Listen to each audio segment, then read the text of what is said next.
Dans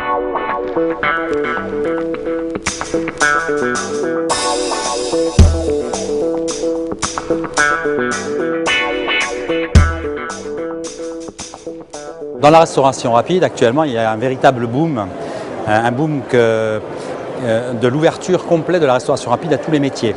Avant, nous avions principalement le métier du hamburger, le métier de la pizza et en dehors de ça, quelques sandwichs. Aujourd'hui, on a vraiment toutes sortes de choses, que ce soit des salades, que ce soit des sushis, que ce soit des pâtes.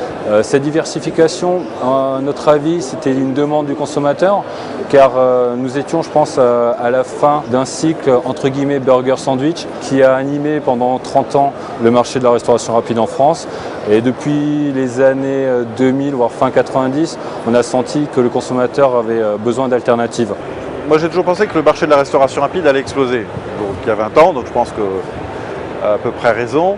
La seule chose c'est qu'on s'est aperçu que tout le monde fait quand même un peu la même chose et qu'il fallait avoir une véritable diversité.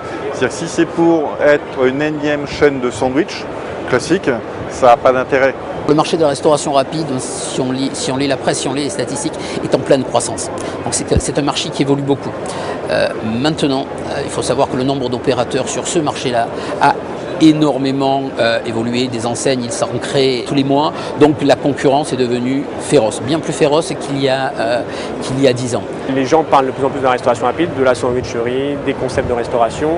Donc, ce qui fait que beaucoup de gens ont voulu se lancer dans ce concept-là, mais c'est un métier quand même qui demande de l'expérience et il faut quand même s'orienter vers des concepts forts, qui sont forts en produits pour pouvoir générer un chiffre d'affaires suffisant pour pouvoir se payer correctement. Il faut choisir un concept différenciant. Le métier de la restauration s'est énormément ouvert et je crois que le mode de consommation des Français est en train d'évoluer. On mange de plus en plus rapidement entre midi et 2. Il y avait 1h30 avant pour manger, cette 1h30 est passée en une demi-heure. Donc les gens n'ont pas le temps d'attendre. C'est pas qu'ils n'ont pas le temps de manger, c'est qu'ils n'ont pas le temps d'attendre. Aujourd'hui, dans les centres commerciaux par exemple, ce qu'ils veulent, les promoteurs immobiliers, c'est de pouvoir installer un Asiatique, un Italien, un Français, un Américain. Mais le problème, c'est que dans les centres commerciaux, les loyers sont très élevés et que le monoproduit est très compliqué. C'est quasiment impossible de payer un loyer dans un centre commercial avec une chaîne monoproduit. Je pense qu'il y a de la place pour plein de concepts, des concepts bien sûr qui vont démarquer certaines qualités. Les goûts évoluent, les consommateurs sont en demande permanente de nouveaux produits, de nouvelles saveurs. Donc il faut avoir des produits en conséquence, donc une enseigne qui réagit par rapport à ça. Après, ce qui est primordial dans notre métier, c'est la qualité du produit et la qualité du service. Donc il faut être sérieux, travailler avec des gens sérieux et puis ça fonctionne.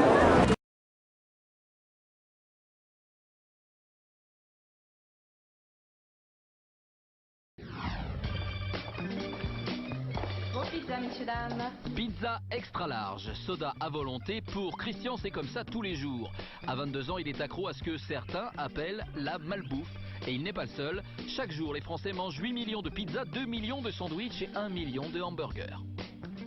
Certains aiment la gastronomie française. Moi, j'aime les pizzas, la junk food, les burgers, les frites. C'est un peu dans ma passion, quoi. À l'heure de la nourriture bio et des 5 fruits et légumes par jour, Christian joue donc la provoque et lance même sur internet le guide des meilleurs fast-food. Il a déjà testé des centaines de sandwichs qu'il note selon des critères de goût mais aussi d'esthétisme et de taille. La meilleure note, 15 sur 20 pour un burger et son gros steak haché de 200 grammes. Ça paraît fou, mais ce blog est un vrai succès. Près d'un demi-million de Français ont déjà lu les chroniques de Christian. J'avais envie de faire partager ma passion sur les hamburgers, les pizzas, les glaces et faire connaître aux gens la culture junk food, ce qu'on appelle aux États-Unis, ce qui est la culture malbouffe pour nous en France. Pizza, hamburger, kebab, c'est rapide, économique et les jeunes en raffolent. Pour certains, comme Christian, c'est même un mode de vie. Ils n'hésitent plus à clamer haut et fort leur amour des frites, des sodas et des glaces. La malbouffe est un phénomène actuel avec le contexte économique. Plusieurs personnes s'accordent des repas dans les fast-foods, grignotent entre les repas. Et moi, j'essaie de les aiguiller. Un petit hamburger de temps en temps, ça fait pas de mal en fait. Le problème est évidemment de savoir si de telles habitudes alimentaires ne sont pas dangereuses. Valérie Espinas, nutritionniste, vient informer Christian. Le risque quand on mange de manière hyper calorique régulièrement, c'est l'obésité. En 2 ans de régime fast-food, Christian a gardé sa taille mannequin, 1,90 m pour 80 kg. Mais s'il continue à ce rythme-là, il prend des risques. La première pathologie, c'est le diabète qui risque d'arriver. Après, c'est un taux de cholestérol qui va augmenter, qui va se déposer dans les artères et qui va entraîner des risques cardiaques. Donc tout ça cumulé fait qu'on va bouger de moins en moins, puisqu'on va avoir un surpoids de plus en plus important et que toutes ces pathologies vont s'amplifier. Pourtant, l'amour des hamburgers, ça commence de plus en plus tôt. Pour Victor et Grégoire, 4 et 7 ans, une fois par semaine, c'est la fête. Ils viennent manger avec leur maman, Fabienne, dans une célèbre chaîne de fast-food. Je viens ici essentiellement pour les enfants, c'est un moment de plaisir pour eux, ils aiment, ils mangent des choses qu'ils ne mangent pas à la maison, ils se font plaisir, donc c'est vraiment un bon moment pour tout le monde en fait. Et vous allez le voir, le fast-food n'est pas toujours synonyme de malbouffe. Analyse des menus avec Valérie Espinasse, notre nutritionniste. Bonjour. Bonjour. Ça commence avec le plateau de la maman. Vous, clairement, vous avez pris une petite salade, vous avez pu y associer des frites, vous avez pris un sandwich au poulet, mais vous avez pris un dessert. Donc, globalement, vous avez à peu près équilibré votre menu, même si vous vous êtes fait plaisir.